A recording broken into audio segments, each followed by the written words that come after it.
Ya, Assalamualaikum warahmatullahi wabarakatuh. Selamat pagi Waalaikumsalam. semua. Ya, Waalaikumsalam warahmatullahi wabarakatuh. oke. Hari ini kita lanjutkan ya materi UML-nya kita. Materi yang sekarang kita akan bahas tentang sequence diagram. Untuk materi sudah saya upload di Wastu Digital. Silakan di download ya. Nah, sebetulnya ini beberapa pertemuan setelah UTS ini kita lebih banyaknya ke praktek sebetulnya ya, praktek tentang ininya apa sistem pembuatan sistem gitu ya, tentang pembuatan sistem. Nah, diikuti juga dengan tugas yang harus dibuat ya, karena memang bobot tugas lumayan besar untuk mata kuliah ini. Lalu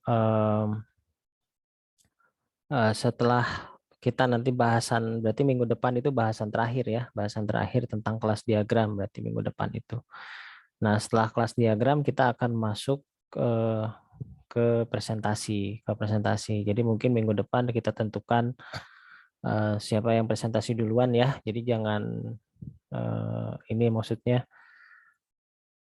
harus siap lah gitu, harus siap untuk si presentasinya. Nanti si presentasi itu kita maksudnya kita bahas lalu kita revisi kalau ada yang kurang dan apa namanya itu masuk ke dalam penilaian UAS ya, penilaian UAS seperti itu. Oke, sebentar saya share dulu. Oh iya,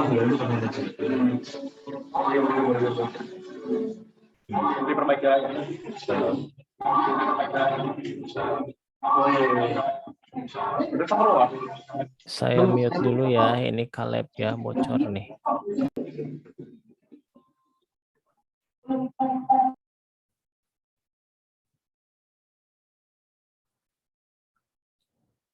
Baik, ini materinya tentang sequence diagram. Jadi sequence diagram itu lanjutan ya, lanjutan dari si activity yang sebetulnya memang kita bisa langsung buat dari use case. Jadi dari use case-nya kita buat, kita bisa langsung bikin sequence diagram sebetulnya.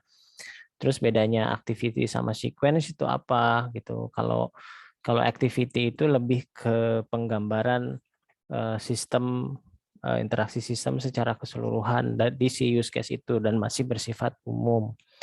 Nah, sementara di sequence itu ada dimensi waktunya gitu ya. Ada dimensi waktunya tahapan ketika si proses ya, proses yang ada di aplikasi itu bisa berjalan begitu. Nah, di sini ada dua dimensi yang perlu diperhatikan, yaitu dimensi waktunya yang dia digambarkan secara vertikal dan dimensi interaksi antar objeknya yang digambarkan secara horizontal. Nah, sementara kalau yang waktu di activity itu dia hanya menggambarkan interaksi antar objeknya saja ya, antar objek itu ya bisa berupa aktor atau bisa berupa sistem itu sendiri. Nah, di sini sequence digunakan untuk menggambarkan skenario ya, skenario atau rangkaian langkah-langkah yang dilakukan sebagai respon dari sebuah event untuk menghasilkan output. Nah, untuk membuat sequence itu, modal kita adalah kita harus sudah bisa menggambarkan alurnya ya. Nah, alurnya itu bisa kita gambarkan menggunakan activity.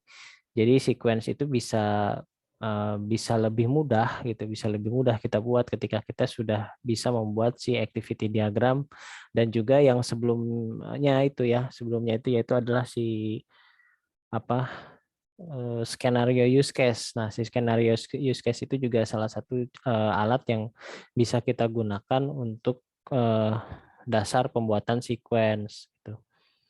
Nah, sequence diagram ini ada beberapa simbol yang harus diingat ya, yaitu seperti ini ada aktor, ada entity class ya di sini apa kelasnya.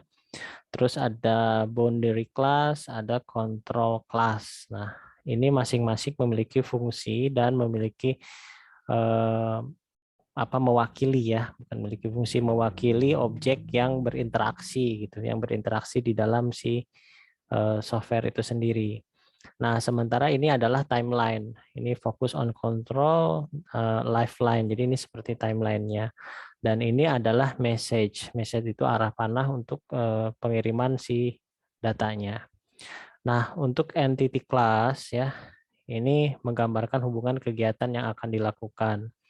Lalu ada boundary class. Boundary class menggambarkan sebuah penggambaran dari form. Jadi ini menggambarkan sebuah tampilan. Jadi kalau boundary ini tampilan. Jadi pokoknya kayak gambarnya kayak gini, itu adalah tampilan.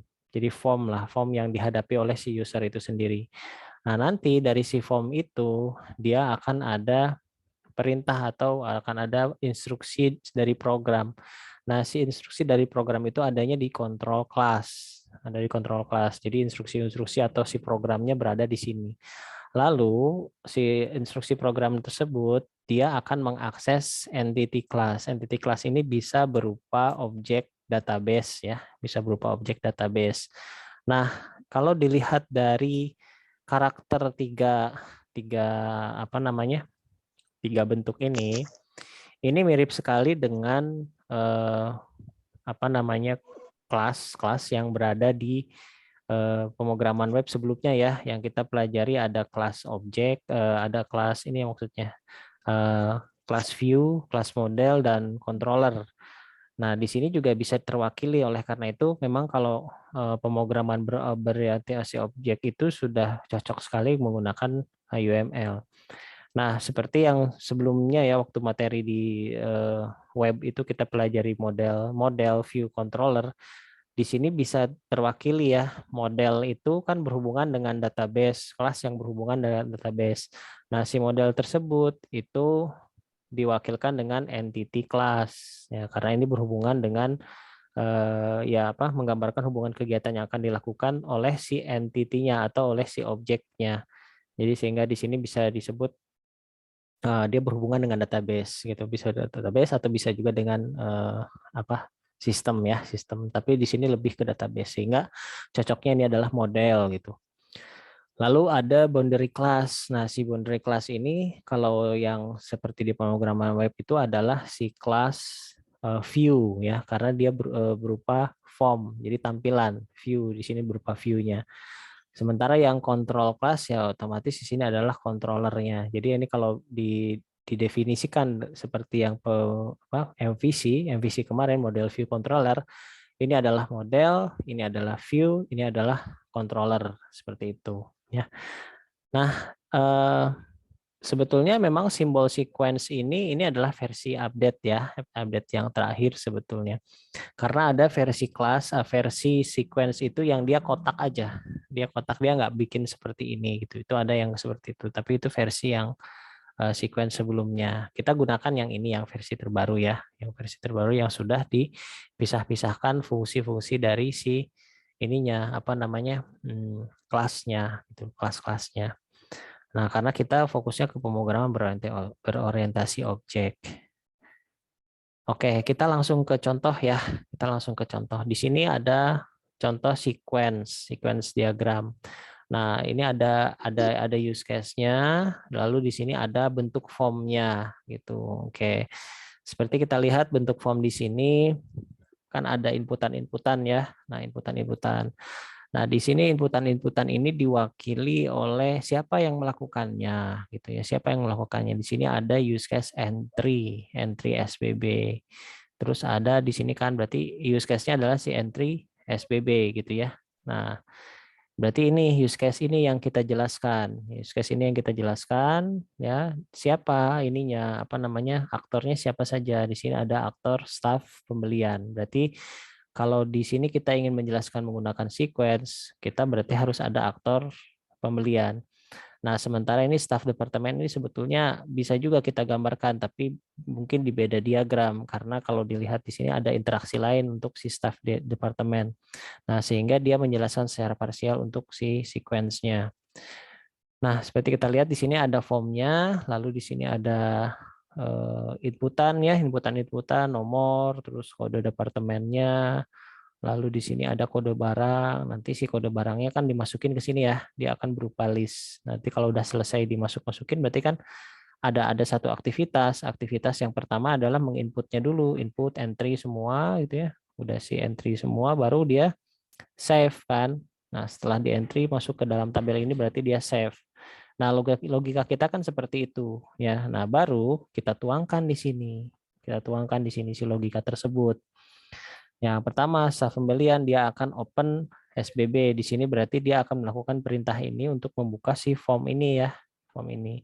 Nah, berarti kan ini nih diwakili oleh form SBB di sini pada timeline yang berada di sini, gitu, yang paling awal, gitu. Lalu dari form sini, melalui form SBB ini, di sini di time ini berjalan kan type-nya, jalannya.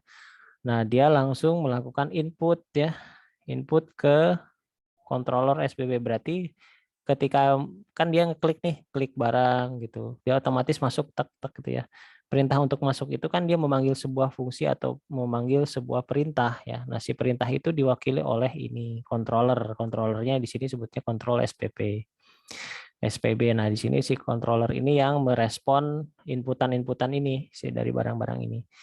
Dia input, dia masuk ke sini, terus ya input tanggal juga seperti ada yang di sini ya, ada tanggal juga. Nah, ini ya nomornya sama tanggalnya di input gitu. Nah, setelah di input, nah di sini juga ada beberapa database ya. Di sini ada beberapa database atau di sini ada beberapa objek departemen, barang, minta dan SPB. Dari sini otomatis kan dia akan mendapatkan informasi ya untuk informasi get SPB dan input tanggal SPB. Nah, ini dia tanggal yang sudah diinput ini dia akan disimpan secara otomatis ke sini ke SPB-nya. Jadi begitu diinput, nah ini langsung tersimpan si data ininya nih SPB-nya. Nah, belum yang kode barang karena proses selanjutnya belum ke sini. Terus yang selanjutnya di sini kode departemen, get departemen. Di sini get lagi ya, get departemen sama controller SPB juga dilakukan untuk mengambil ini nama departemennya gitu. Begitu di get ditanda kasih perintah. Nah, terus dia ngambil data ke sini ke departemen ya, ke apa namanya? Database departemen. Lalu dari sini direspon.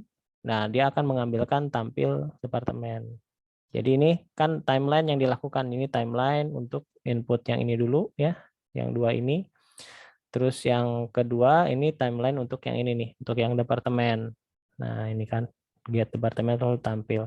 Nah, ini sudah selesai satu proses, dua proses di sini. Nah, sekarang proses yang ketiga untuk barangnya. Nah, barangnya ada di sini. Ini udah ditampil, lalu dia akan masuk ke proses yang penginputan barang. Penginputan barang dilakukan berada di form SPB dan ini looping. Kenapa looping? Karena dia bisa melakukan input beberapa kali tergantung dari siapa, tergantung dari si ini staffnya. Terserah dia mau menginput berapa kali ya. Nah, sehingga untuk penggambaran loop di sequence-nya kita bisa bikin boundary seperti ini.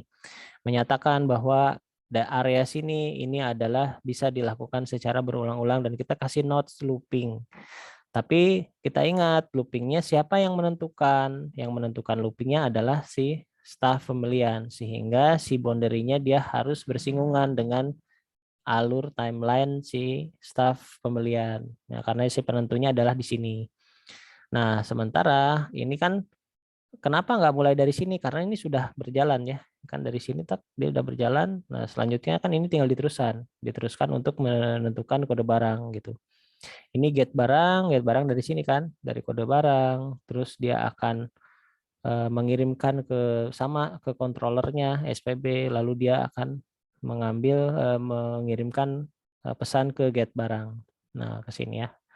Ini perintahnya. Nah, ini kalau dilihat, ini kan ada get departemen, get tampil departemen, get barang. Nah, ini berupa kelas-kelas yang dipanggil ya, atau fungsi-fungsi yang dipanggil dan bisa kita tuliskan seperti ini. Ya, kita tuliskan pakai fungsi apa. Nah, jadi sequence ini sudah mulai masuk setengahnya ke proses kontrol ini ya, construction, di mana kita akan membayangkan kira-kira nama fungsi apa yang akan bekerja gitu. Oke, kita lanjutkan di sini dari get barang, dia ngambil ke objek database barang ya, objek database barang. atau model si barang itu sendiri. Dia berkomunikasi dengan database, kemudian dia akan memberikan informasi tersebut ke depan ke form lagi. Nah, di sini dia akan tampil setelah si timeline ini selesai, kan karena dia get nih. Tek, selesai dia dapat, lalu dikembalikan ke sini. Makanya si panahnya langsung dia menampilkan ke sini. Nah, tampillah si ketika kode barang diklik, dia akan tampil nama barang ya, nama barang semuanya. Lalu baru dilakukan inputan ya, di sini ada nama kode barang, nama barang, satuan. Nah, di sini mulai nih input jumlah yang diminta. Kalau satuan kan langsung otomatis masuk. Jumlah yang diminta mau berapa gitu kan. Nah, jumlah yang diminta kan di sini di input nih. Di input nanti masuk ke sini. Sehingga perintahnya di sini adalah input minta gitu ya. Terus dia akan tampil ke controller. Dia akan ngitung jumlah permintaannya berapa di sini. Nah, ini looping. Dia akan terus melakukan masukin lagi ya sampai dia ya selesai mau berapa kali di barang yang dimasukin. Nah, ini menggambarkan loopingnya. Nanti setelah looping ini, nah selesai nih input-input yang ini ya, selesai. Setelah dia input selesai, dia akan melakukan penyimpanan kan, penyimpanan data dari hasil kerjanya, disimpan di sini, klik tombol simpan. Nah si tombol simpan ini juga masih diwakili di sini karena ini satu proses sudah selesai. Tombol simpan di sini, klik simpan ya. Dari si form ini ya, form yang dari si apa namanya aktor staff ini yang melakukan klik tombol simpan. Nah, lalu di form ini ya, nah dia akan bereaksi ke controller juga. Nah, controllernya dia akan melakukan penyimpanan ke tabel SPB, ke tabel ini. Nah, ke tabel ini. Nah, bagaimana cara kita menentukan bahwa ini simpannya ke database apa gitu ya? Ke SPB, ke minta, ke barang, kemana sih? Itu sepenuhnya dari programmernya ya, sepenuhnya dari programmer, logika si programmernya mau dibawa kemana sih data ini dan mau disimpan kemana si database-nya. Nah, sebetulnya tapi udah dari sini juga kita sudah bisa melihat ya sebetulnya melihat oh ya ini arahnya mau kemana nih, nyimpannya ke tabel apa, sehingga memang ketika kita merancang sebuah pemodelan menggunakan UML atau use case sequence dan activity itu secara garis besar sebetulnya sudah tergambarkan si software itu mau seperti apa bentuknya dan arahnya mau seperti apa. Ya, saya lanjutkan. Di sini kan dia nge-save ya. Nah, setelah nge-save ya, simpan nge-save. Terus di sini ada looping lagi. Kenapa ada looping? Karena dia proses nge-save-nya kan kalau dia lebih dari satu, itu kan nggak mungkin di-save sekaligus masuk ya. Kan proses dari penyimpanan database itu tetap per record kan, satu record masuk gitu, satu record masuk. Nah, sehingga kan dia akan melakukan pengulangan untuk record yang pertama, ya terus dia akan melakukan ke record yang kedua, ketiga, keempat sampai daftar yang ada di sini habis. Nah, oleh karena itu di sini ada looping lagi. Tapi kenapa kok loopingnya nggak nyampe depan? Nah, loopingnya nggak nyampe depan karena si penentu loopingnya adalah berada di dalam form ini atau berada di dalam si controller ini. Sehingga si penentunya ini ketika sudah ada perintah simpan. Jadi loopingnya ada di simpan, bukan berada di sini.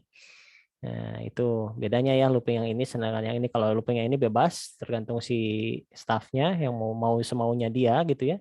Sementara looping yang ini adalah tergantung dari si controller SPB yang sebetulnya jejak dari si looping si ini ya, si staff pembelian.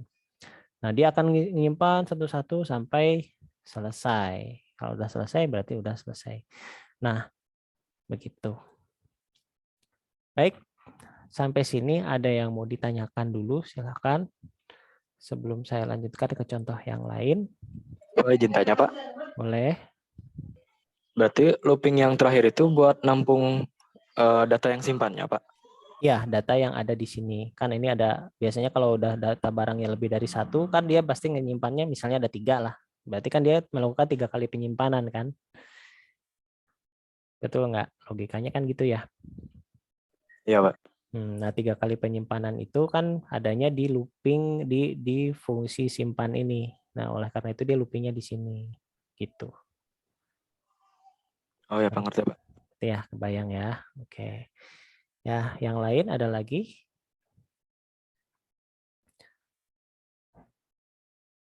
Ya, Ini sebetulnya bisa penggambarannya seperti ini ya, yang dia nampil gitu ya. Nanti ada lagi yang pakai garis putus-putus, yang setelah ini saya jelasin. Oke, kalau tidak ada lagi yang mau bertanya, saya lanjutkan ya materinya. Saya kasih contoh yang lain. Nah, ini ya. Ini kasih contoh yang menggunakan garis putus-putus. Nah, ini lebih jelas lagi dibandingkan yang tadi ya. Nah, tapi yang tadi juga tidak disalahkan karena dia di sini prosesnya. Sekarang yang lebih jelas lagi menggunakan garis putus-putus. Ini menandakan respon langsung gitu ya, respon langsung dari si prosesnya. Nanti dilihat di mana? Dilihat di sini ya. Nah, ini kan ada tadi ya, seperti tadi ini kan yang tampil departemen, ini dia ngambilnya kan dari sini ya, dari departemen. Nah, ini sebetulnya nanti bisa kita pakai garis putus-putus langsung ke sini gitu. Dari sini kan dia ngambil, nyimpan ke sini lalu dinampilin. Bisa seperti itu. Nah, ini yang digambarkan di use case yang selanjutnya. Nah, contoh misalnya di sini sebuah proses untuk menyimpan data mata kuliah ya, data mata kuliah misalnya. Ini aktornya adalah mahasiswa. Terus di sini ada form mata kuliah, ada ada controller prosesnya dan ada si tabel mata kuliah. Nah, di sini mirip dengan pemilihan ini ya KRS ya, ketika input KRS online kan. Nah, ini kan pasti milih mata kuliah kan, pemilihan KRS online. Kenapa mahasiswa memilih KRS tabel mata kuliahnya gitu. Nah, ini bisa digambarkan di sini. Misalnya mulainya dari sini nih. Mahasiswa awal dia klik untuk cari berada di form ya, berarti form mata kuliah. Dia akan klik cari. Nah, lalu si form mata kuliah dia akan meneruskan pesannya itu untuk proses data mata kuliah. Apa sih prosesnya? Berarti dia akan mencari data ya, akan mencari data yang ada di sana, daftar di si mata kuliahnya itu. Lalu dia akan kan ini sebetulnya klik klik untuk buka formnya ya. Ketika untuk buka formnya dia akan kenapa dia langsung ke proses data mata kuliah, karena dia persiapan untuk pemilihan data mata kuliahnya. Nah, ini kan controller sudah mulai bekerja ketika si form dibuka ya, ketika awal form dibuka, dia sudah mulai bekerja, lalu dia akan biasanya menampilkan di ini ya, di apa? Combo box lah untuk bisa dipilih kan, biasanya seperti itu. Nah, lalu dilakukan pemilihan ya, ini kan sudah diberikan ke mahasiswa. Dilakukan pemilihan oleh si mahasiswanya ya, oleh mahasiswanya, pemilihan mata kuliahnya. Nah, setelah dipilih, karena memang datanya sudah di provide sebelumnya, sudah dikirim sebelumnya ke sini, dia kan tinggal milih aja nih. Dia tinggal milih di form tersebut, tampil mata kuliahnya mana saja, nah lalu bisa masukkan kode ya. Nah, terus kita masukkan kode nih, misalnya ya, kode, lalu klik save, misalnya mata kuliah apa saja yang dipilih gitu. Nah, setelah pilih mata kuliah di save, nah, ketika di save, dia akan mengirimkan pesan proses simpan si mata kuliah yang dipilih. Nah, lalu kan dari proses ini dia akan ngasih message gitu ya, ngasih message gitu, ngasih pesan. Proses ya sedang diproses lah ke si formnya. Nah, lalu dia lanjutkan juga si pesan tersebut ke fungsi save data. Nah, di sini ke tabel mata kuliah. Dia melakukan secara penyimpanan seperti ini.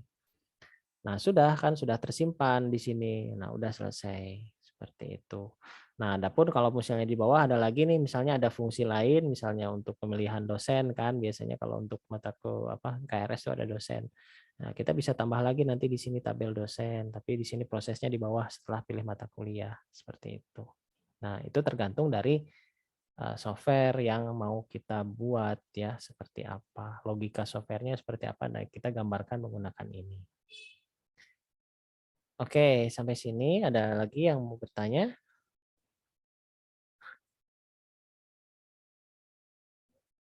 Ada lagi? Kalau nggak ada, saya kasih contoh lagi ya.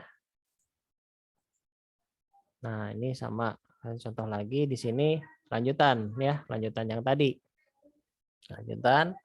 Nah, tapi di sini lebih ke ininya apa si program studi. Nah, yang program studinya. Aktornya di sini prodi, bukan mahasiswa.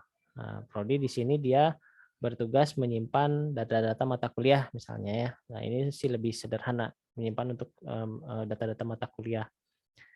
Nah, prodi menyimpan data mata kuliah, dia input data mata kuliah masuk ke form mata kuliah, lalu proses. Nah, proses tersebut dia akan melakukan perintah di sini, melakukan pemrosesan di kelas ini.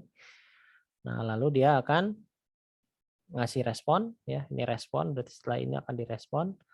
Kemudian misalnya si proses ini dia akan memanggil fungsi save. Nah, fungsi save dia langsung ke tabel mata kuliah. Nah, dari sini sudah tidak ada lagi ini ya, sudah tidak ada lagi balasan gitu si aktornya. Berarti si aktor tuh memang hanya sampai klik proses gitu ya, udah selesai gitu. Ini yang lebih sederhananya lagi untuk si proses penyimpanan suatu data lah, penyimpanan satu data. Oke, seperti itu.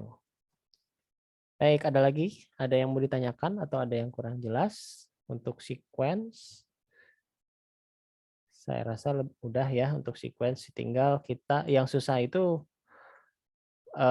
membayangkan perintahnya apa aja gitu ya. Nah, memang itu harus dipikirkan di awal. Memang di software engineering itu penuh dengan perencanaan gitu, penuh dengan perencanaan supaya apa yang kita buat itu terencana dan on schedule sebetulnya, tujuannya ke sana. Nah, apalagi untuk case-case yang besar dan rumit ya, itu diperlukan juga komunikasi antar divisi di dalam apa namanya departemen yang berada di software house tersebut begitu. Ya, ada yang bertanya atau sudah cukup jelas? Kayaknya cukup, Pak. Cukup ya. Baik, kalau sudah saya kasih contoh lagi untuk lebih memperjelas ya. Saya kasih contoh lagi untuk memperjelas.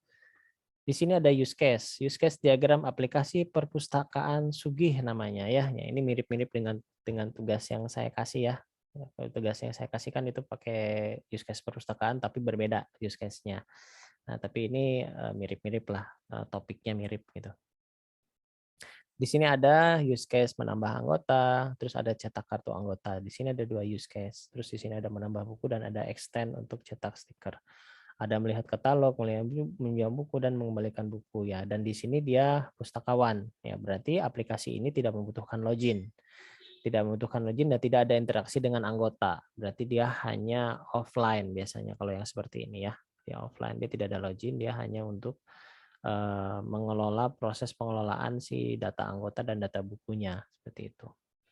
Nah, kita lihat use case-nya seperti ini, ada menambah anggota dan cetak anggota. Misalnya kita akan buat sequence untuk menambah anggota seperti apa, contoh ya. Nah, menambah anggota mungkin kalau yang ditugas mirip-mirip dengan register, dengan register. Cuman kan kalau yang ditugas itu registernya dilakukan oleh si anggota itu sendiri. Tapi ini dilakukan oleh pustakawan. Ya, di sini awalnya kita mungkin bisa membayangkan ada beberapa form, ada form utama, ada form pendaftaran. Ini kalau bisa berhubungan dengan beberapa form ya. Terus ada proses pendaftaran anggota dan ada objek member. Nah, member di sini adalah database-nya ya, database-nya atau bisa modelnya lah, itu model untuk si member itu sendiri, kelas model. Nah, pustakawan awalnya dia akan masuk ke menu utama, nah dia akan pilih ya menu utama, lalu dia akan tampilkan form pendaftaran dari si menu utama, klik gitu ya. Nanti dari sini form pendaftaran dia masuk ke form yang baru ya. Nah, dia akan tampil. Nah, dari si form ini perintahnya mulai dimasuk-masukkan dari sini pustakawan. Nah, pustakawan di sini kan tebal nih karena memang dia masih berinteraksi langsung gitu, berinteraksi secara langsung. Nah, sehingga pas waktu sampai sini dia akan masukkan nama anggota, nama alamat, lalu klik submit. Nah, kan simple ya, cuman nama, alamat, nama, terus klik submit atau save. Nah, selebihnya akan si proses ini dia akan melanjutkan perintah submit tersebut ke proses pendaftaran. Nah, si proses pendaftaran berupa si controllernya. Nah, si proses pendaftaran di sini akan melakukan proses. Nah, dia akan langsung manggil beberapa fungsi untuk menyimpan ke si tabel ya, atau ke si model. Yang model itu mungkin nanti berhubungan dengan tabel gitu. Jadi sebetulnya si member atau di sini ya, si objek ini jangan disamaratakan bahwa ini adalah tabel, tapi ini adalah si kelas yang berhubungan dengan tabel ya. Hati-hati. Ini kelas yang berhubungan dengan tabel dan ini adalah si metode-metodenya. Ada set nama, ada set alamat. Ini di metode yang berada di kelas member, di mana kelas member itu berhubungan dengan database. Mungkin saja nama dari si database atau si tabel yang berada di dalam database itu adalah tabel member, bisa ya, bisa seperti itu, gitu ya. Nah, simpel ya, mudah ya. Saya rasa cukup bisa dipahami untuk prosesnya. Jadi benar-benar sequence itu kita menggambarkan alurnya gitu. Alurnya berdasarkan waktu, urutan waktu. Nah, urutan waktunya yang dari sini. Jadi urutannya mana dulu gitu. Dari ini, udah ini, udah ini begitu. Nah, ini untuk yang sequence yang tadi yang kelas untuk use case yang mana tadi? Ini ya, menambah anggota. Nanti masuk ke yang sequence selanjutnya untuk mencetak kartu. Nah, mencetak kartu sama, kita bisa gambarkan secara detail dari form menu, lalu form cetak kartu, lalu akan ada proses list anggota. Pilih ya, pilih menu, terus tampil cetak, lalu menampilkan list anggota, listnya apa saja. Nah, di sini dia akan proses. Lalu get list, dia ngambil dari data member ya, get list. Dari get list ini kan udah diambil nih, perintahnya diambil, dibalikan, lalu akan tampilkan. Dia akan menampilkan ke sini listnya. Nah, ini bisa ada yang kecil begini karena ada satu masa dia menampilkan di sini di menu cetak kartu. Nah, setelah dicetak kartu dia akan pilih, setelah ditampilkan list anggota kan, listnya udah ditampilin nih semua. Pilih nih salah satu anggota. Setelah dipilih, nah, di menu ini dipilih, lalu dia akan melakukan proses kartu. Tek, gitu. Proses kartu ke sini, proses untuk pencetakan kartu. Nah, dari proses pencetakan kartu dia akan menampilkan form lagi misalnya untuk mengasih tahu, kan ketika diklik proses kartu dia akan menampilkan form yang seperti print preview-nya lah ya. Nah, akan tampil si print preview-nya, tampil kartunya. Ini bisa kita kasih nama preview ya, preview cetak kartu bisa gitu ya. Nanti di sini tampilkan. Nah, udah ditampil. Lalu klik cetak kan, biasanya di preview itu ada klik cetaknya sebelum ditampilkan. Sudah klik cetak, ada perintah cetaknya, diproses kan ya oleh si perintah untuk pencetakannya. Lalu dia akan mengirimkan data ke printer. Nah, lihat sini juga lagi-lagi objek ya. Nah, si objek sini objek yang bisa berhubungan langsung dengan si printer. Nah, objek di sini berupa form juga kan, gitu, berupa form karena simbolnya lihat nih, ini kan form. Berarti kan ini form printer atau progress ketika mencetak. Sudah selesai untuk menggambarkan pencetakannya seperti itu. Oke, materinya sudah selesai. Kita masuk ke sesi tanya jawab ya. Ada yang mau bertanya, silahkan. Untuk sequence diagram,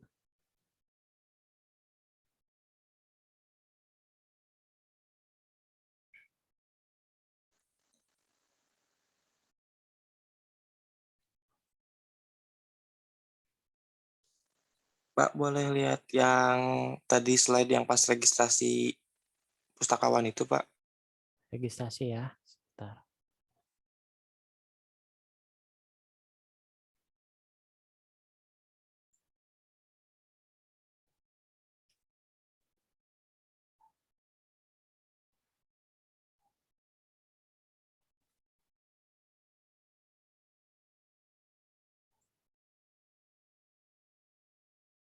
Ya, yang ini ya. Untuk pendaftaran ya. Ya, Gimana? yang itu, Pak. Nah, ada yang tanyakan? tadi kan yang garis putus-putus itu respon balik dari sebuah sistem itu ya, Pak ya? Iya, betul.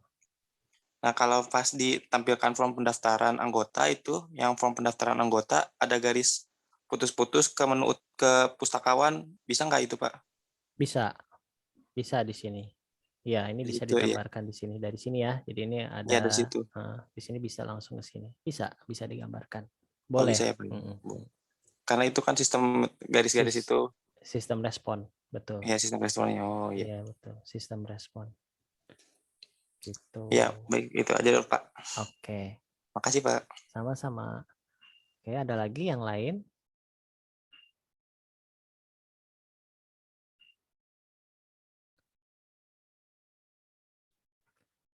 Oke, kalau tidak ada, saya akan coba bahas materi ini ya, tugas yang kemarin yang kan sudah pada ngumpulin ya. Berarti kalau sekarang ngumpulin berdasarkan tugas saya ya inilah tekaci lah gitunya atau kata bahasa Indonesianya karena dikasih tahu jawabannya. Baik, tugas activity ya kemarin ya, activity diagram.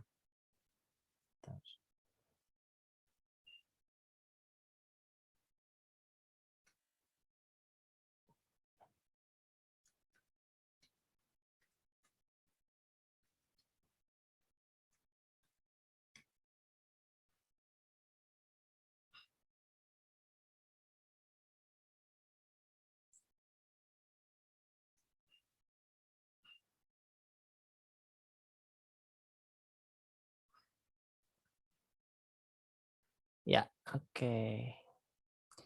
Kita lihat dulu ininya apa? Soalnya kemarin itu adalah kita lihat use case-nya dulu ya. Sebentar, saya buka dulu use case-nya.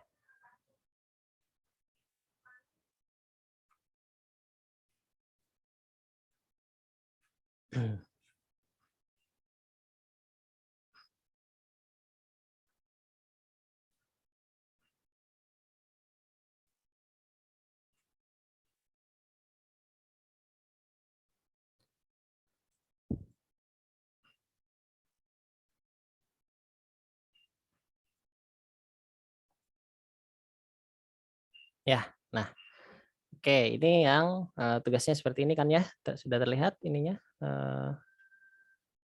Oke, sebentar ya, saya ada telepon dulu. Ada telepon masuk sebentar.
Baik, maaf tadi ada telepon masuk dulu, saya harus angkat karena urgent.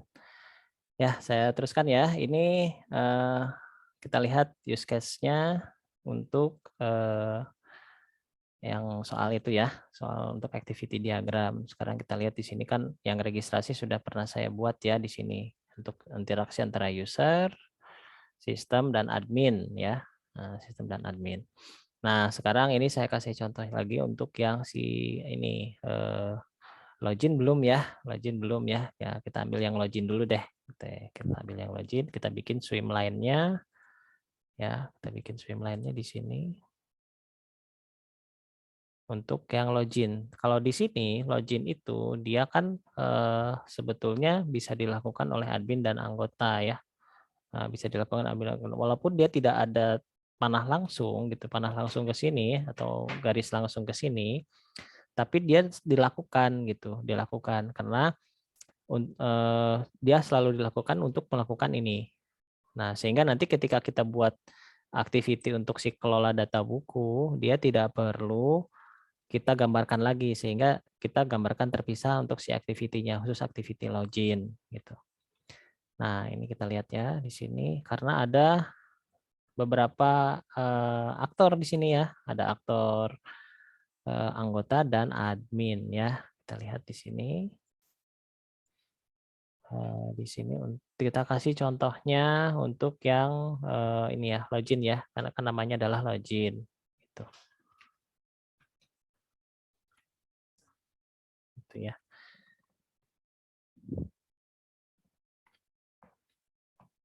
Oke, sebentar.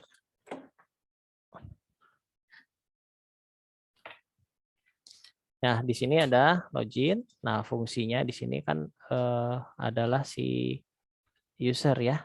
Ada user. Ada user. Lalu ada admin.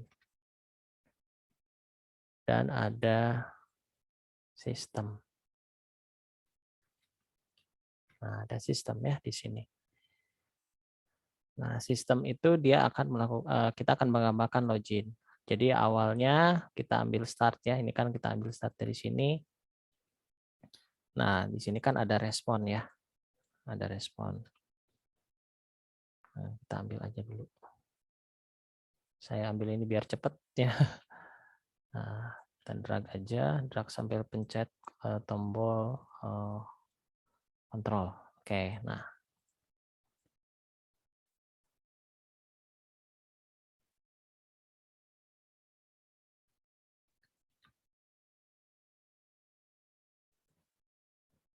Iya, oke.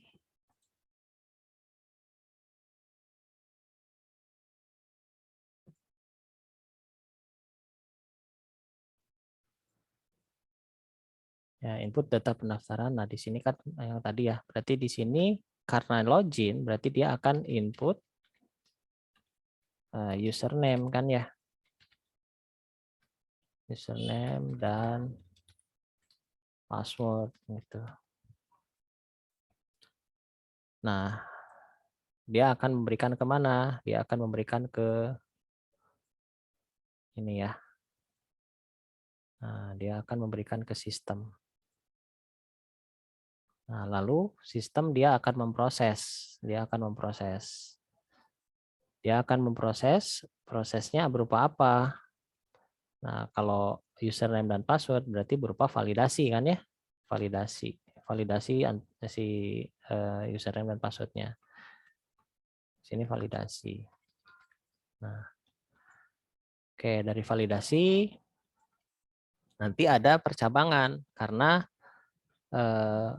passwordnya bisa benar bisa salah gitu. Berarti kita butuh decision ya, kita butuh decision nih. Nah, sebetulnya mirip-mirip ya dengan yang ini gitu ya, mirip-mirip. Ntar saya ambil aja nih. Klik. Nah, ini ada nih pasti. Oke, saya ambil ininya decisionnya. Geser-geser. Nah, saya enaknya di Visio tuh gini, bisa narik-narik yang sudah ada juga. Tinggal copas-copas aja. Copasnya juga tinggal pencet kontrol aja. Oke. Nah, oke, validasi. Validasi yes no. Nah, dia benar nggak username dan passwordnya? Kalau dia salah ya, berarti dia akan kembali ke sini lagi. Gitu. Dia akan kembali ke sini. Nah, dia akan kembali ke sini. Tapi kalau misalnya dia benar, berarti dia akan melakukan proses selanjutnya atau selesai ya, dia akan membuka ke proses selanjutnya bisa jadi selesai. Selesainya juga bisa langsung ke sini sih. Berarti kan granted gitu. Jadi ke proses yang selanjutnya. Nah, di mana proses yang selanjutnya itu kan kita di use case-nya itu kan banyak ya. Nah, jadi kita bisa putuskan aja sampai sini selesai gitu ya. Sampai sini selesai. Nah, sampai sini selesai.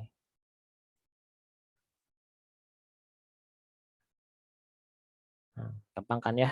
Kalau untuk yang login kayak gampang. Sekarang kalau yang admin seperti apa? Ya sama admin ya, kurang lebih sama gitu. Kalau admin mulainya dari sini. Dia tidak ada hubungannya sama user, jadi dia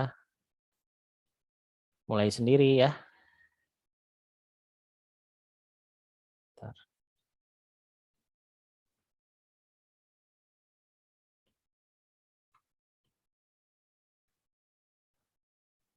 Nah, oke.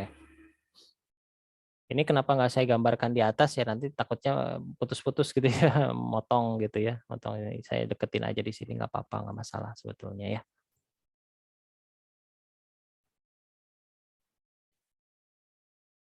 Nah, oke. Ya. Oke, supaya dia oke ini no. Biasa ini juga sama ya. Sampai sini melakukan validasi ya, melakukan validasi ini harusnya posisinya agak di bawah. Ya, oke, ada di bawah karena menjelaskan si proses ini. Nah, ini udah mulai motong-motong nih. Nah, seperti itu.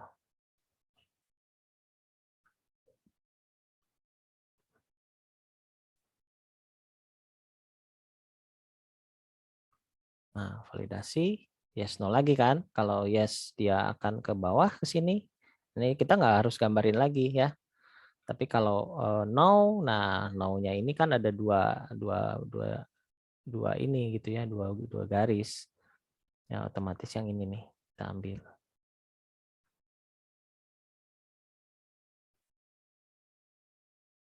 Nah, gitu.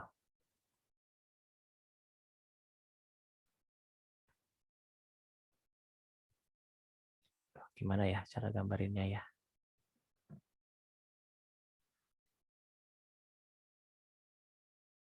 Bisa saya taruh sini deh. Nah, gitu. Itu juga bisa ya. Nah, karena ini decision. Jadi ini decision ke sini bisa, decision ke sini bisa gitu. Walaupun ini sebetulnya sama sebetulnya. Nah, penggambaran ini untuk yang login ya. Mudah kan ya untuk login, tinggal sampai sini selesai. Nah, oke. Nah, cuma di sini oh ya sebentar. Kalau kayak gini sistemnya sebetulnya agak susah juga kita ngejelasin ya. Kita bisa pisah sih sebetulnya proses karena biasanya username admin dan username user itu kan beda ini biasanya beda tabel, biasanya beda tabel. Nah, sehingga bisa saja kita buat ini baru, ini yang lain gitu di sini misalnya validasi supaya nggak numpuk-numpuk sih tujuannya ya, validasi user gitu. Nah, berarti kalau mau dipisah kayak gini ya kita bisa pisah seperti ini. Kita bisa buat yang lain lagi. Oke. Berarti di sini ada validasi admin. Nah, gitu ya. Ini kalau kayak gini soalnya agak pusing nih, terlalu numpuk-numpuk, jadi sebaiknya dipisah aja supaya lebih enak bacanya. Iya, oke. Ya, oke, sebentar ya.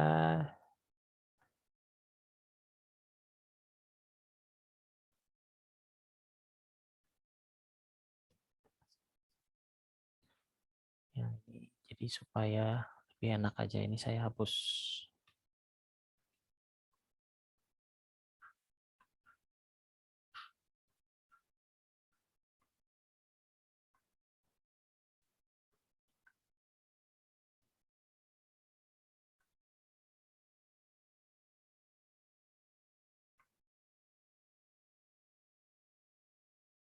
Ya, oke, udah betul.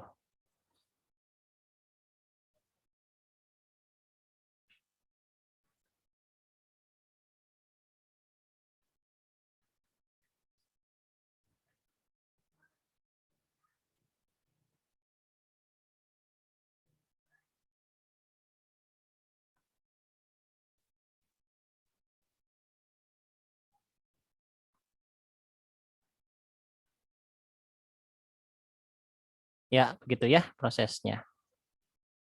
Tidak ada yes karena memang dia langsung proses validasi. Nah, oke, ini untuk penggambaran login. Kalau si usernya ada dua gitu ya, ada dua. Jadi kan ada admin, ada user. Jadi kita pisah aja prosesnya. Ini bisa dilakukan seperti ini. Nah, Kenapa kok? Berarti kalau misalnya ada usernya ada 3 atau 4 ya kita bisa gambarkan beberapa user di sini. Start n-nya bisa dari user masing-masing gitu dengan proses masing-masing pula gitu ya. Nah, itu untuk yang login ya. Contoh yang lain ini karena waktunya juga lumayan nih saya sudah ditunggu jadi saya ambil beberapa saja seperti yang agak rumit yang mana ya? Yang rumit ini nih, kelola data buku ya. Nah, kelola data buku kan ada yang ya, update, insert, update, delete ya. Ada insert, update, delete. Nah, sehingga lumayan agak kompleks nih. Iya, oke. Di sini saya coba bikin lagi untuk yang activity yang ini nih. Yang kelola, karena ini registrasi, sekarang kita masuk yang kelola. Oke. Kita namanya jangan lupa harus sama, kelola data buku, berarti di sini juga sama. Kelola data buku ya. Di sini yang berinteraksi siapa kelola data buku, berarti si admin. Nah, berarti ini yang swimline untuk user kita hapus, tidak diperlukan ya.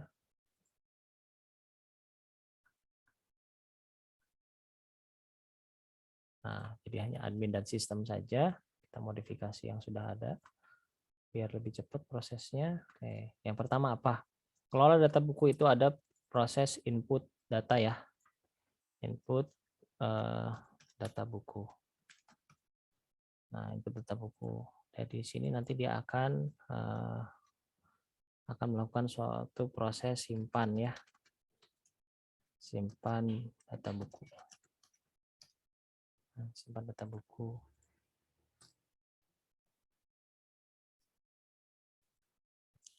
Nah, kita bisa bikin decision di sini. Kenapa? Setelah simpan kan dia nanti milih mau ngapain lagi gitu ya. Setelah simpan mau ngapain lagi. Apakah dia mau melakukan proses yang lain atau tidak. Kalau dia tidak mau melakukan proses yang lain ya kita bisa selesai berarti. Ya, proses yang lain pasti selesai. Ini saya tukar sebetulnya ya. Ini harusnya no. Ya.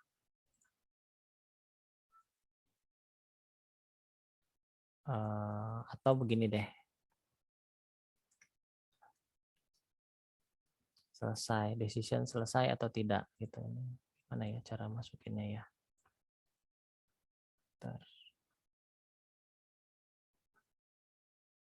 Text tool. Nah, ini dia.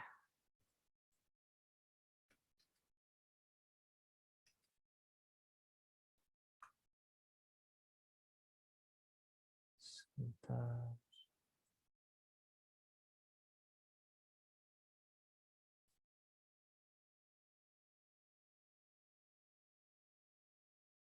Text block. Nah, ini dia. Text blocknya saya pindahin dulu. Nah, gitu ya.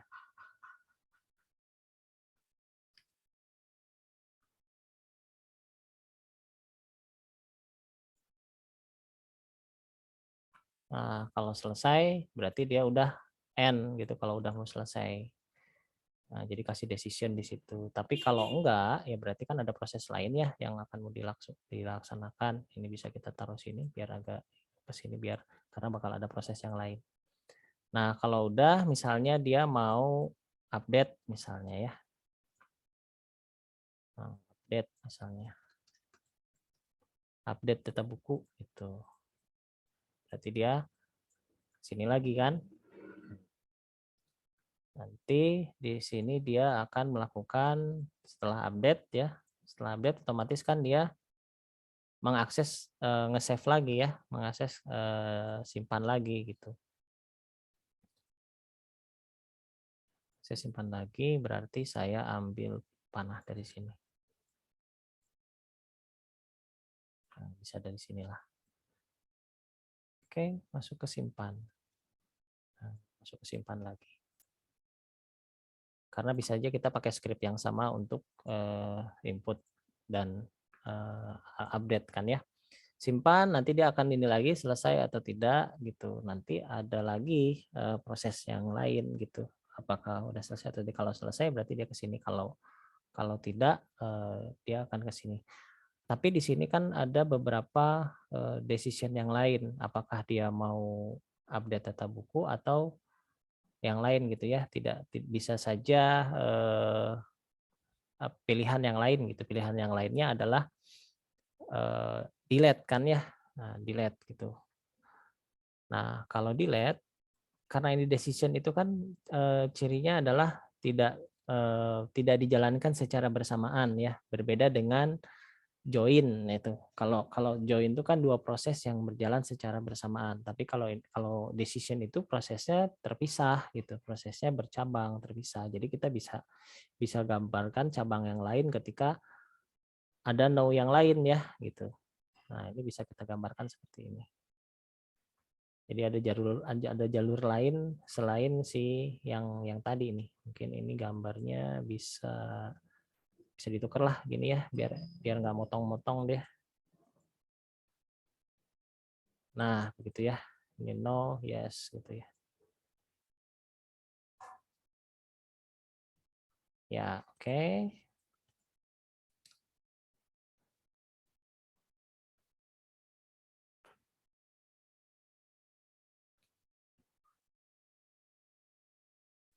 Nah, ini di sini misalnya delete ya.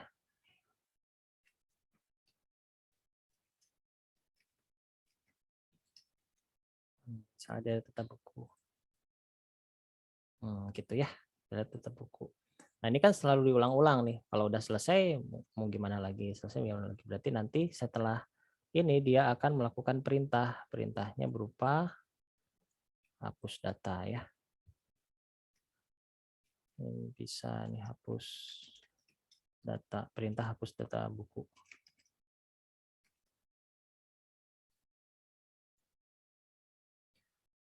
Ini berarti kan ini update data buku, dia akan lakukan simpan. Nah, ini hapus ya, no-nya. Oke, simpan sini. Oke, ini agak ini juga nih harusnya gimana ya ke sini. Nah, sebetulnya begini sih, harusnya dari bawah sih dia, karena dia proses ya. Cuman dia jadi apa? Jadi nyilang-nyilang gitu ya. Saya nggak terlalu suka kalau terlalu nyilang-nyilang, agak sulit dibacanya, tapi memang prosesnya harus kayak gini dari bawah dia. Atau coba saya ambil dari sini ya. Nah, dari sini mungkin bisa nih. Oke.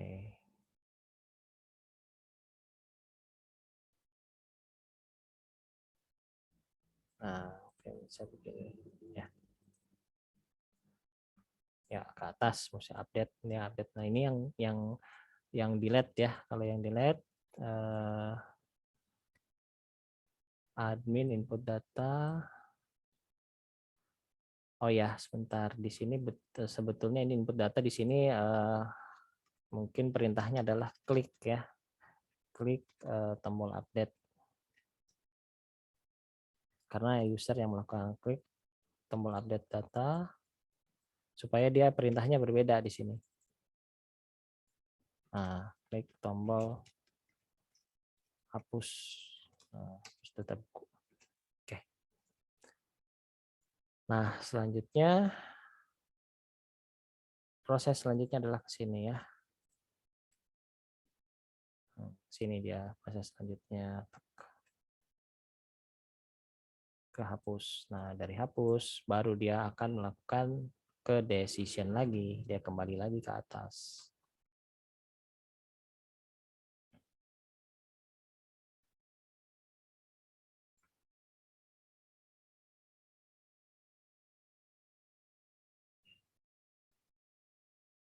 Nah, terpaksa miring-miring ini, terpaksa bukan miring-miring, terpaksa nyilang-nyilang ya, karena memang nggak bisa lagi nih. Mungkin gini bisa kali. Nah, gitu ya. Kayak seperti ini kayak bisa nih. Ya. Nah, biar kelihatan si garisnya tidak bersatu. Nah, oke, ini untuk yang kelola ya. Nah, udah kalau udah selesai, kalau dia apakah selesai ya udah berarti ke sini kalau udah selesai. Tapi kalau dia belum selesai ya dia akan muter-muter di proses ini gitu. No, misalnya dia mau ke sini, oke, decision-nya misalnya mau ke tombol update ya, dia akan kesimpan. Misalnya now-nya untuk ke tombol yang input data juga bisa ya gitu. Nah, itu juga untuk yang input data itu. Misalnya mau input data lagi setelah simpan itu bisa. Oh, ini panahnya satu lagi belum ada ya untuk yang no satu lagi. Untuk yang no yang si input data ya. Belum nih, belum ada. Nah, untuk yang input data belum masuk.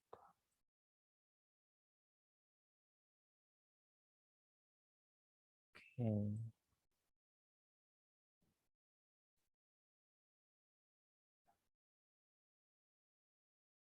Ini yang no, berarti ini gimana ya? Sebentar, agak susah juga nih, harusnya di sini nih, di bawah harusnya. Nah, harusnya dari bawah dia. Nah, baru dia ke atas.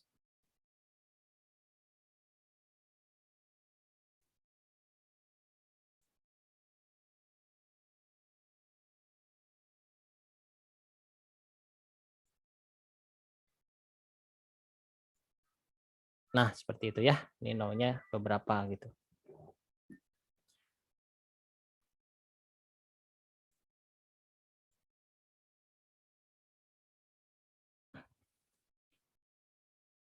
Oke, itu untuk decision ya. Jadi pemakaian decision di sini bisa beberapa kali gitu, bisa disatu-satuin seperti ini bisa gitu. Nah, yang penting kita bisa cara bacanya kan kalau dari sini input data dia simpan lalu kasih perintah ya, pertanyaan selesai atau tidak. Kalau selesai ya dia mau ke jalur yang mana nih? Mau jalur yang update atau jalur ke input data lagi atau ke jalur yang sini yang hapus. Nanti ujungnya kalau hapus ke sini jalurnya dia ke atas lagi selesai atau tidak. Kalau di sini tombol update ya nanti jalurnya ke sini dia ke sini lagi. Nah, itu kan jalur-jalurnya yang kita urus di activity diagram. Nah, kalau di sini kan tidak tergambarkan si proses waktunya ya.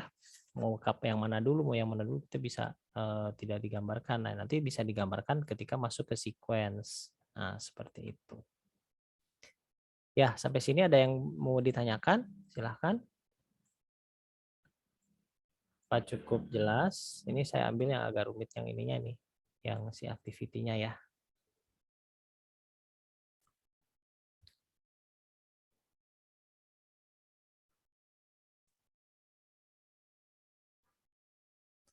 Ya, gimana? Ada yang bertanya atau lanjut?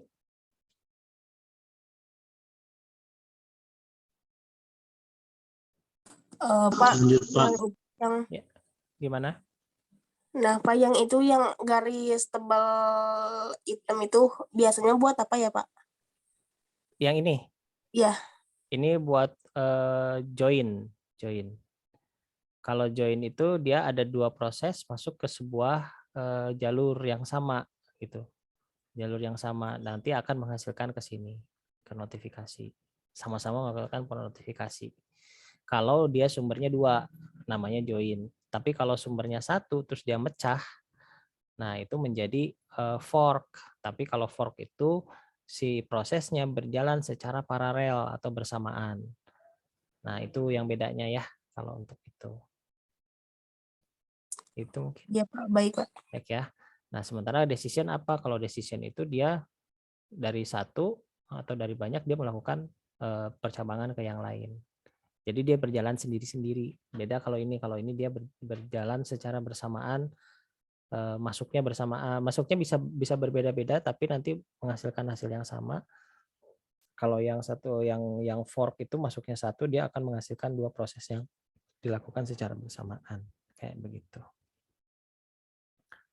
Oke, lanjut ya. Kita ke pinjam buku nih. Kita masih ada waktu loh. Kita masuk ke pinjam buku agak oke. Tapi lagi yang ini ya. Sekarang ke yang pinjam buku nih. Nah, kita ambil yang pinjam buku. Pinjam buku itu siapa saja yang merespon? Ada admin, ada anggota dan admin ya. Ada anggota dan admin di sini. Berarti nanti ada validasi dari admin peminjaman bukunya. Nah, kan biasanya nih perpustakaan dia ngambil dulu bukunya, udah itu dia nunjukin kan ke admin, nanti sama admin di input gitu datanya. Tapi usernya juga akan menginputkan si data ininya, data anggotanya. Oke, kita mulai di sini pinjam buku ada user dan admin, tapi sepertinya di sini kita ambil sistemnya di tengah-tengah. Nah, sistemnya di tengah-tengah, di sini ada admin, adminnya di sini. Nah, dimulai dari user ya, user di sini dia akan input nomor anggota misalnya. Kan dia kalau mau dia input nomor anggota, enggak, ini udah ada di login ya. Di login sudah tidak perlu nomor anggota, berarti dia akan menginputkan buku apa saja yang akan dia masukkan. Input apa? Bukan input di sini. Data, klik lah, karena kan di sini lebih ke ini, klik.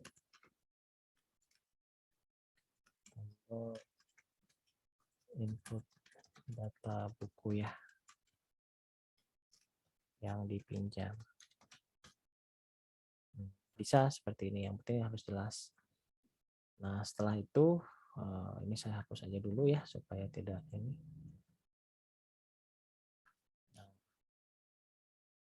Ini proses pinjam buku. Sebentar, proses pinjam buku itu kan begini, di sistem perpustakaan online itu kan kita searching dulu ya, kita searching dulu, baru kita mengajukan bukunya ada atau tidak. Kalau ada, itu langsung oleh admin akan dilakukan persiapan mengambil bukunya, nanti oleh si anggota baru dia datang ke perpustakaan untuk mengambil bukunya kan, seperti itu kan prosesnya. Berarti kan sebetulnya sebelum input dia harus searching dulu ya, klik tombol cari, bukan ya.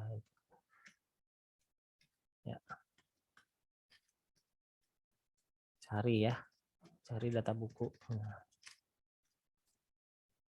tombol cari data buku, dari sini dia akan masuk ke sistem dia akan melakukan proses pencarian ya.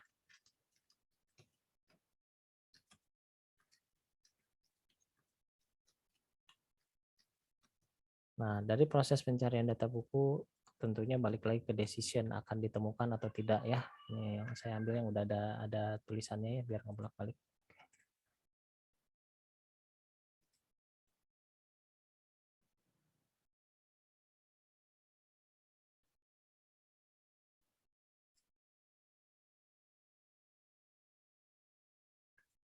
Mana tadi ya? Kok nggak ada? Ya, di drag aja kalau kita. Ya, di sini berarti ditemukan. Ya.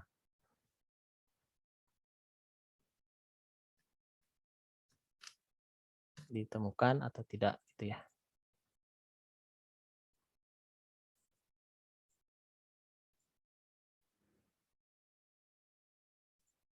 Oke, ada yes no-nya juga. Yes-nya seperti apa, no-nya nanti seperti apa. Saya hapus saja dulu biar nggak pusing.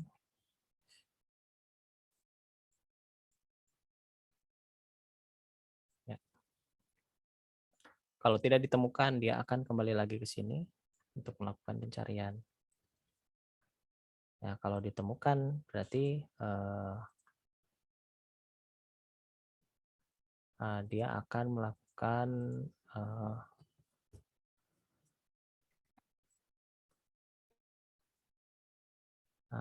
melakukan suatu proses lagi. Katakanlah udah ditemukan nih, kalau udah ditemukan kan berarti dia akan ngasih notifikasi ya, ngasih notifikasi buku ditemukan. Nah, tujuan buku ditemukan itu kan berarti dia mau melakukan booking lah ya, melakukan booking. Nah, setelah di sini buku ditemukan, nanti dia akan lanjut nih, akan lanjut ke proses di mana dia akan book ya, booking si bukunya.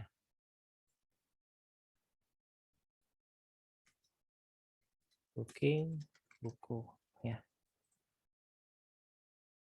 Nah, setelah di booking, selanjutnya dia akan ke admin. Admin di sini akan menerima notifikasi. Notifikasi buku yang akan dipinjam.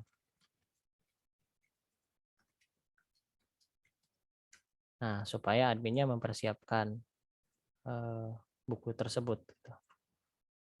Nah, sudah selesai. Berarti ini selesai. Dari sini jalurnya beres. Nah, dia ke sini, stop. Ya. Nah, bisa stop di sini notifikasi karena udah selesai di notifikasi dan selanjutnya adalah proses si admin untuk mempersiapkan baru ke user yang lain. Oh, ini ada yang ketinggalan. Garisnya nggak ada. Nah, oke, seperti itu ya. Mudah ya kalau untuk kalau kita sudah kegambar gitu apa yang mau kita lakukan di software tersebut itu akan mudah bagi kita. Oh ya, nanti udah ini bakal ada ini, udah ini bakal ada ini. Nah, kita akan mudah menggambarkan di sininya gitu di activity diagramnya gitu. Oke, itu untuk ini ya, untuk yang kelola data buku. Pinjam buku sudah, sekarang ke pengembalian ya, pengembalian. Ini pengembalian dan perhitungan buku dia memiliki use case tersendiri. Sekarang kita masuk ke pengembalian buku.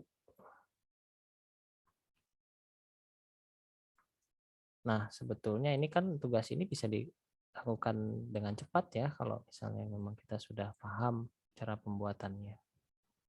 Saya bikin di sini aja. Tadi pinjam buku, sekarang kita masuk ke pengembalian.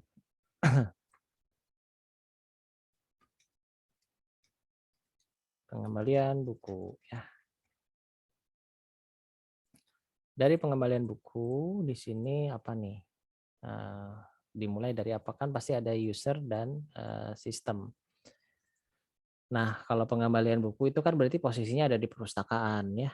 Nah, dari perpustakaan berarti kan si usernya dia membawa bukunya, terus dia langsung menghadap ke adminnya kan, dia akan mengembalikan. Dan terus apakah ada interaksi user di sini? Nah, interaksi user di sini adalah untuk memberitahu bahwa admin ini akan melakukan pengembalian ya. Dia bisa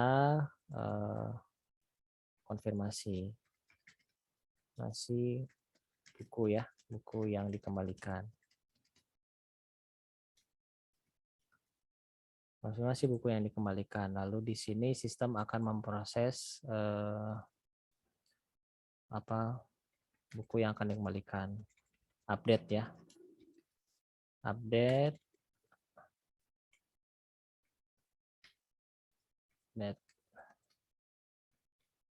Status buku ya. Update status buku. Nah, lalu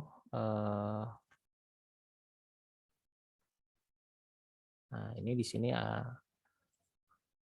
ini sudah nggak ada lagi pencarian karena udah langsung ke sini.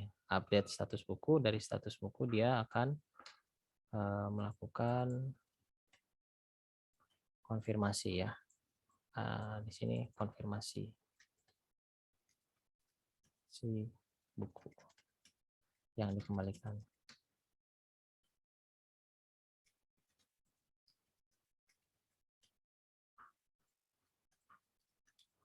Konfirmasi buku yang dikembalikan. Nah, dari konfirmasi buku yang dikembalikan udah selesai ya. Sebetulnya tidak ada lagi. Ya. Nah, mudah ya kalau pembalian buku udah selesai. Nah, cuman terjadi karena kan dipisah ya use case untuk yang use case untuk yang denda dengan yang normal. Ini adalah proses yang normal gitu. Jadi kita gambarkan terpisah.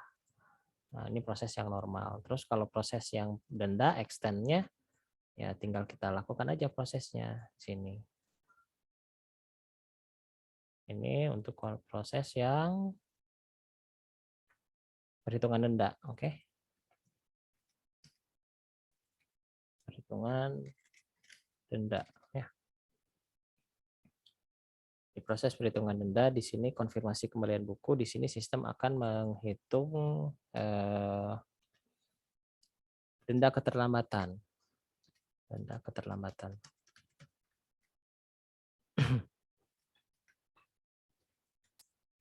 Nah, denda keterlambatan,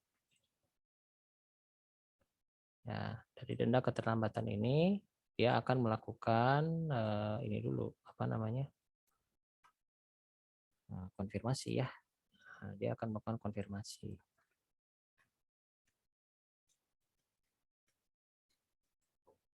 Konfirmasi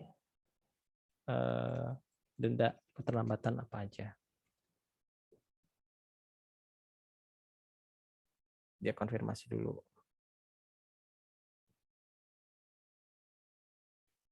Di sini hitung dulu. Hitung denda keterlambatan. Nanti konfirmasi denda keterlambatan, lalu setelah dikonfirmasi baru dia akan ke admin. Nah, konfirmasi buku yang dikembalikan. Nah, prosesnya kayak gitu aja. Selesai untuk perhitungan denda. Nah, sekarang terakhir yang logout. Ya, kalau logout lebih sederhana lagi. Ya, cuman logout aja.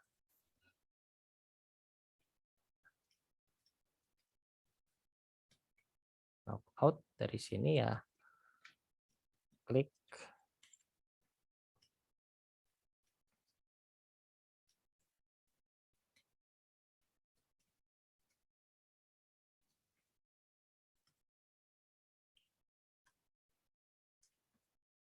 Klik tombol logout. Nah, di sini nanti ada udah selesai sebetulnya. Nah, ada dua ya, karena ada dua proses di sini.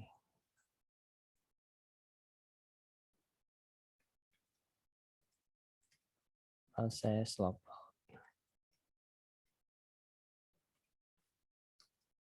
Proses logout. Nah, si proses logout-nya dia akan ke sini. Oke, nah ini. Oke, setelah proses logout di sini, baru dia akan udah selesai sih ya. Nah,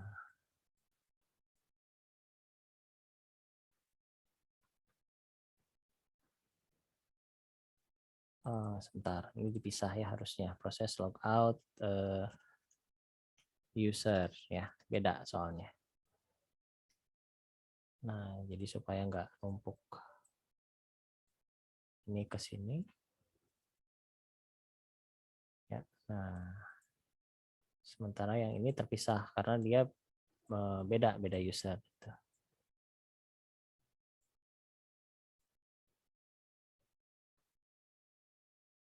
Nah, oke. Ini progress logout admin. Oke, nah seperti itu ya activity diagram yang bisa dibuat. Nah sebetulnya kan bisa kita lakukan dengan cepat ya kalau kita coba buat seperti ini, sederhana aja. Ini benar-benar pola pikir yang ada dalam pikiran kita mau ngapain gitu. Dari sini responnya seperti ini, dari sini responnya seperti ini. Cuman yang agak ribet di sini aja di kelola data buku karena ada beberapa kejadian ya di sini. Ya, ini juga sebetulnya kalau saya nggak mau ribet dari ini kan satu ya, decision-nya satu gitu. Bisa nggak decision-nya bisa lebih dari satu untuk lebih mudah bacanya? Bisa ya, bisa banget. Ini saya bikin versi yang lain. Ini versi satu lagi yang si apa namanya? Sequence activity-nya lebih mudah dibaca walaupun kalau ini kan agak ribet gitu ngebacanya gitu. Ini agak ribet bacanya. Kita bisa bikin decision-nya ada 3 gitu ya. Ada 3. Nah, kita bisa bikin decision-nya ada 3 supaya lebih enak membacanya. Nah, oke, kita mulai runut nih. Dari sini sistem simpan, setelah simpan dia akan masuk ke selesai. Udah. Terus kalau update, nah update dia larinya ke apa? Simpan juga. Nah, supaya ada beda aja sih ini. Nah, yang saya bedakan yang ini aja nih.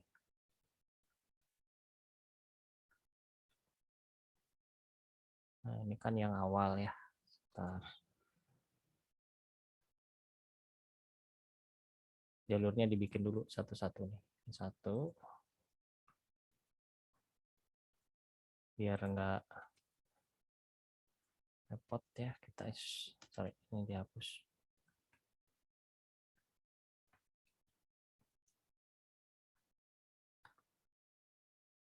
Nah, simpan data buku. Oh iya, decision-nya sebetulnya di sini ya. Decision-nya di sini. Karena yang menentukan yes no-nya adalah si sistem itu sendiri gitu. Atau juga bisa dipisah sih sebetulnya. Sebentar. Kalau dipisah sistemnya juga bisa seperti ini. Misalnya, nah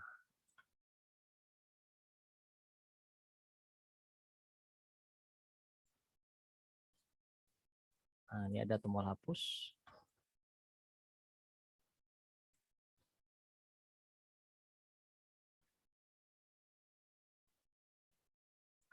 Nah, bisa seperti ini. Untuk lebih kalau nggak pakai, karena decision-nya sebetulnya dari sini nih. Dari si adminnya sebetulnya decision-nya. Dihapus. Update ya. Update. Oke.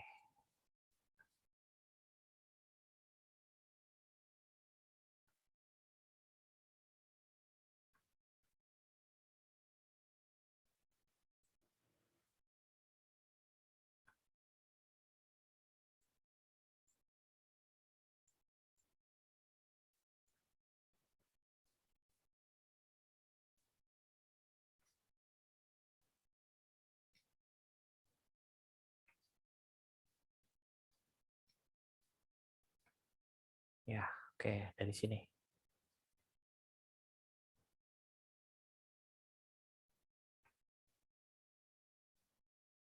Bentar.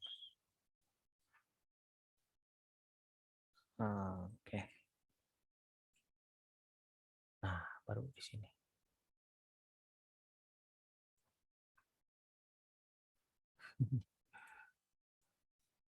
Hapus aja dulu. Nah. Ya, oke, kita selesai. Jadi posisinya di sini posisinya.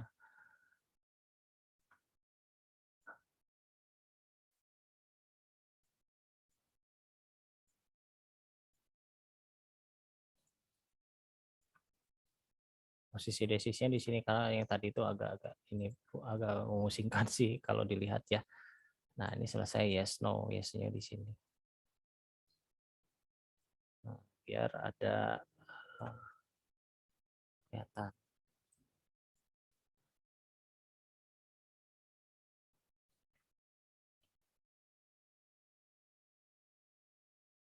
Ke sini ke tombol.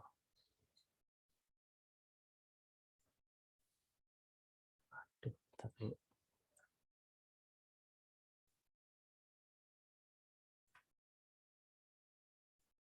nah, ini untuk no. Karena dia belum selesai, makanya dia mau update boleh gitu kan.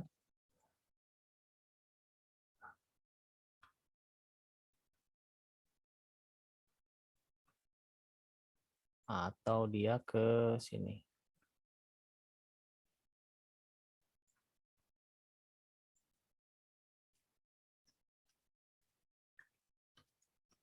Yes ya.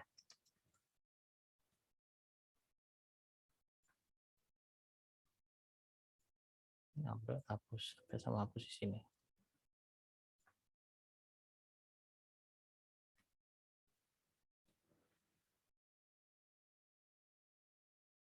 Atau di sini ntar ini update ya. Apakah mau update gitu ya, update data buku.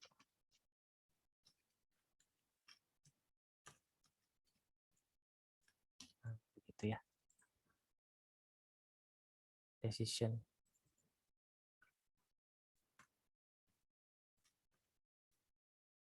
Apakah update data buku? Nah, kalau di sini nanti dia yes, misalnya.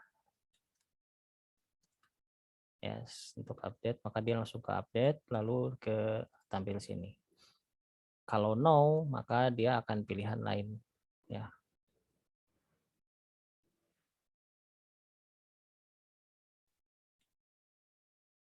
Nah, ada beberapa sih. Oh, harusnya di sini nih.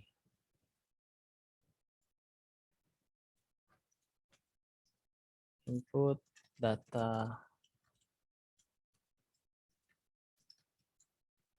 Pak itu percabangannya isi 2 kali, Pak. Apa emang 2 kali? Ada 2 kali, karena posisinya ada di admin kan, admin yang melakukan pemilihan. Oke. Jadi kan pertama kali ada di form itu kan dia mau nanya nih, dia mau ngapain gitu, mau input data atau mau delete kan ya. Namun akan ada 3 pilihan kan sebenarnya, input, update, delete. Nah yang pertama ditanyakan ke diri si admin itu sendiri, dia mau ngapain gitu, mau input, mau delete atau mau update misalnya seperti itu. Nah ini saya coba gambarkan si pertanyaan-pertanyaannya berada di adminnya gitu. Oke, sebentar. Jadi langsung decision.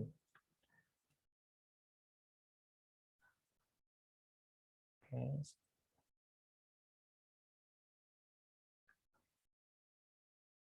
Gede-gedein dikit biar ada. Nah, oke. Nah, biar kayak gini lah.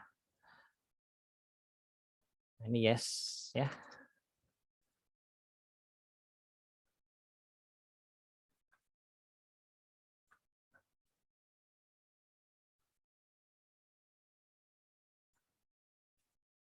Nah, baru lanjut.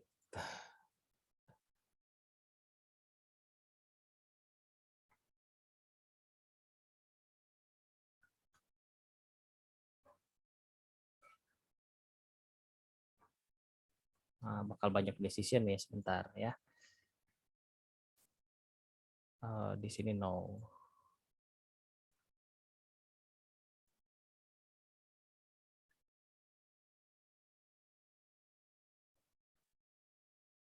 Iya. No.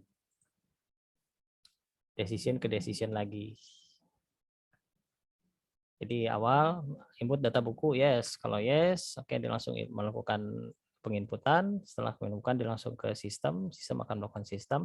Nah, nanti di sini lanjutan dari sistemnya kan, mau ngapain lagi, apakah dia udah selesai atau belum. Kalau dia udah selesai berarti dia akan end, tapi kalau dia belum selesai berarti dia bisa balik lagi ke atas gitu. Ya, kita bikin dulu.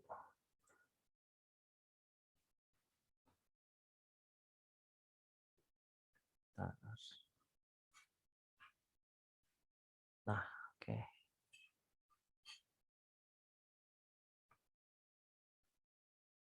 Ini kalau dia oke, sebentar. Decisionnya mana ya? Oke, sini.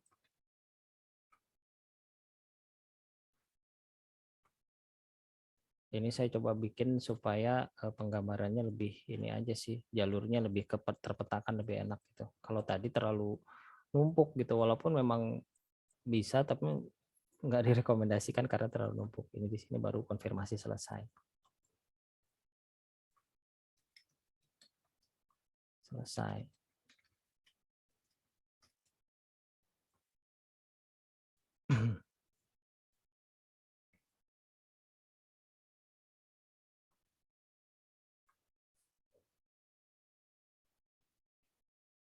Ini yes-nya.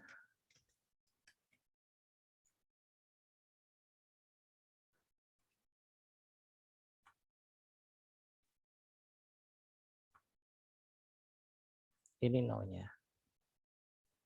Nah, dia balik lagi ke sini.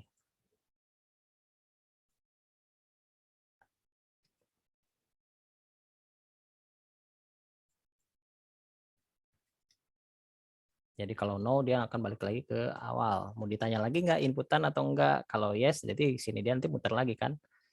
Ya misalnya masih mau input, ya berarti kan dia ngambil jalur ke sini lagi. Terus dia input data lagi. Nanti ada pertanyaan lagi selesai atau tidak. Kalau selesai dia akan selesai sampai sini. Tapi kalau no dia ke atas lagi terus. Terus kalau misalnya yes, dia mau input data buku bukan misalnya dia mau update, berarti kan dia milih ke sini. Makanya ada pertanyaan apakah mau update data buku atau tidak. Nah, kalau update data buku berarti dia akan ke sini ya. Nah, ini mulai jelas. Tombol update data, lalu di sini akan ada update data lagi. Nah, di sini bakal ada decision lagi ya. Tentunya bakal ada decision lagi. Decision selesai atau tidak. Sama case-nya.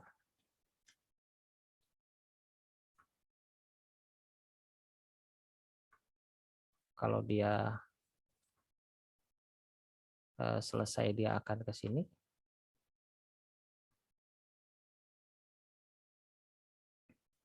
Kalau tidak selesai dia akan ke atas.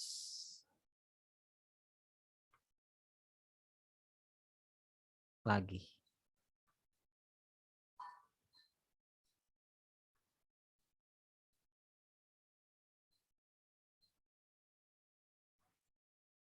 Nah, ya. Oke, terakhir untuk yang hapus data. Apa jauh juga nih, sini aja lah.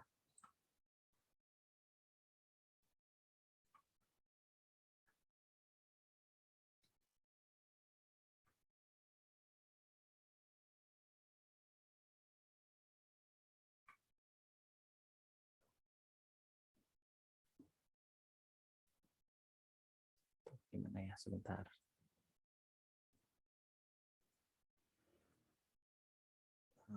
Kasih gini aja lah, biar agak lebar. Nah, oke.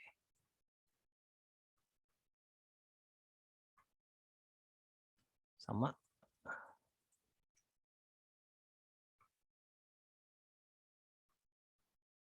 Kan ada pertanyaan ya.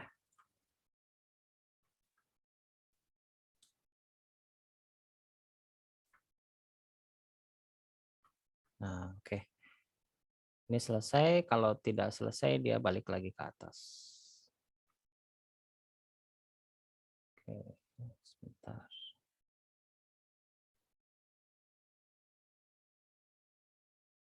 Nah, oke. Satu. Nah.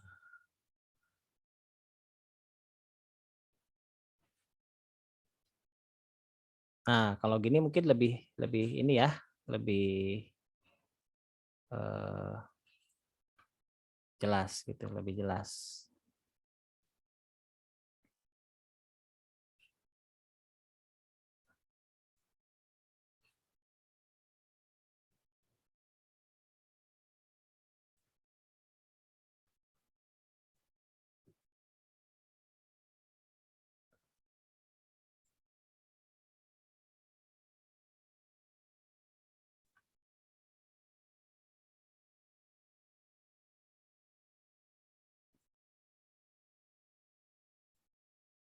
Nah, bisa seperti inilah. Nah, seperti ini aja. Oke. Ya, kalau gini lebih tergambarkan si logikanya gitu, lebih tergambarkan logikanya. Jadi kalau yang tadi terlalu numpuk ya, saya juga agak bingung kalau bacanya, sekilas pasti bingung, tapi kalau dirunut memang mungkin bisa. Cuman kalau kita bikin decision-nya seperti ini lebih enak ngebacanya. Jadi ada beberapa decision. Ya kan ceritanya kayak gini, admin dia mau input data atau enggak. Kalau input data berarti ngambil jalur ini. Lalu dia akan diproses oleh sistem, lalu sistem akan melakukan dikembalikan lagi ke user kan, apakah selesai atau enggak. Kalau dia udah selesai berarti langsung ke sini selesai. Tapi kalau enggak ya berarti ke sini dia balik lagi. Nanya lagi nanti apakah input lagi atau enggak. Kalau input ya udah terus dia muter-muter di input. Tapi kalau enggak berarti ada pilihan lain. Pilihan lainnya apa? Misalnya update ya. Kalau update berarti dia ke sini jalurnya. Dia update lagi kalau udah selesai dia ke bawah, kalau belum dia ke atas. Balik lagi. Pertanyaan yang sama akan dimunculkan. Mau input, update, kalau misalnya input tidak, berarti tidak. Kalau mau update, misalnya dia ke sini lagi, kalau dia no, tidak mau update misalnya ya. Nah, dia bahkan ke sini. Di sini berarti bukan update, tapi hapus ya. Hapus data. Nah, kalau hapus berarti klik tombol, lalu ke sini hapus, selesai. Kalau dia mau selesai berarti dia ke sini, kalau tahu berarti ke atas lagi. Nah, terus gitu dilakukan pengelolaan. Nah, ini kan penggambaran logika dari si proses ini proses ada input, update dan delete seperti itu. Oke, ini sebenarnya yang bagian ini yang memang agak sedikit banyak nguras pikiran juga ya. Ini harus gimana jalurnya, tapi kalau digambarkan dengan seperti ini dibandingkan dengan yang atas, nah ini kan agak rumit ya, walaupun gambarnya sederhana, tapi ini lari ke sini gitu kan, pabulit lah gitu. Nah tapi kalau ini walaupun bisa lebih luas, cuman jalur-jalurnya jelas. Ini kemana, terus pertanyaan-pertanyaan dalam si adminnya pun bisa terjawab. Begitu. Oke, sampai sini ada yang mau ditanyakan? Itu ya untuk jawaban si tugas activity-nya, itu activity diagramnya. Ya, kalau yang sudah mengumpulkan ya nanti saya sesuaikan juga, karena ini tidak baku juga ya, tidak baku harus pakai gini jawabannya, enggak juga, karena nanti setiap orang kan punya pola pikir yang berbeda ya. Kalau logikanya saya pikir ini nyambung, masih bisa oh ya ini nyambung nih prosesnya, walaupun tidak seperti mirip seperti yang saya, itu nggak masalah, tetap saya benarkan ya, saya tetap betulkan kalau memang si logika berpikirnya sudah benar seperti itu. Oke, ada yang ditanyakan? Apa sudah cukup?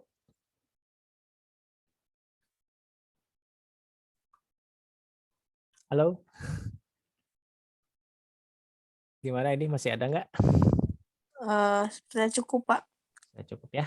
Oke, kalau sudah tidak ada. Baik, kita screenshot dulu aja. Sekarang sudah selesai juga materinya. Dilanjutkan tugasnya ya dengan yang tadi, yang sequence ya. Cuman juga nggak banyak kok sequence-nya, nggak semuanya. Cuman ada 3 use case ya, 3 use case yang dibuat sequence-nya dari yang tadi use case yang sudah ada gitu. Silahkan dibuat, nanti dikumpulkan lagi minggu depan, boleh menggunakan komputer membuatnya ya. Seperti biasa saja dikumpulkan di Google Classroom. Oke, kita screenshot dulu yang hadir di siang hari ini. Ya, silahkan open kameranya. Oke, siap ya. 1, oke, masih ada yang siap-siap. Ya, silakan dipelajari materinya ya. Oke, siap-siap. 1, 2, 3.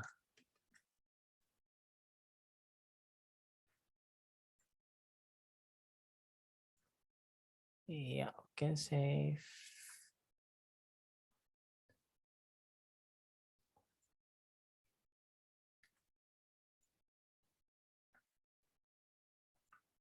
Ya, halaman 2.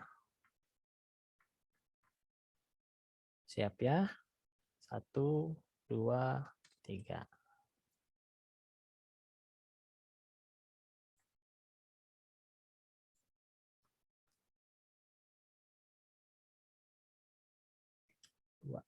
Oke, save. Baik, cukup di sini ya pertemuannya. Nah, nanti kita ketemu lagi minggu depan di hari Kamis lagi ya.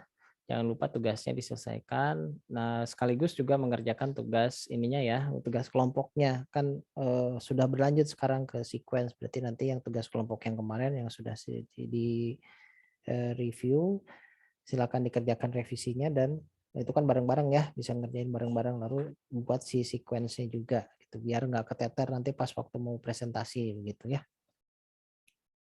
Baik, saya rasa cukup ya untuk hari ini, untuk siang hari ini. Saya ucapkan terima kasih yang sudah mengikuti perkuliahan online di hari ini. Sampai ketemu lagi minggu depan. Saya mohon maaf apabila ada kekurangan atau sesuatu hal yang kurang berkenan. Sampai ketemu lagi minggu depan. Cukup sekian dari saya. Wassalamualaikum warahmatullahi wabarakatuh. Waalaikumsalam warahmatullahi wabarakatuh. Waalaikumsalam warahmatullahi wabarakatuh. Baik, saya close ya. Salam.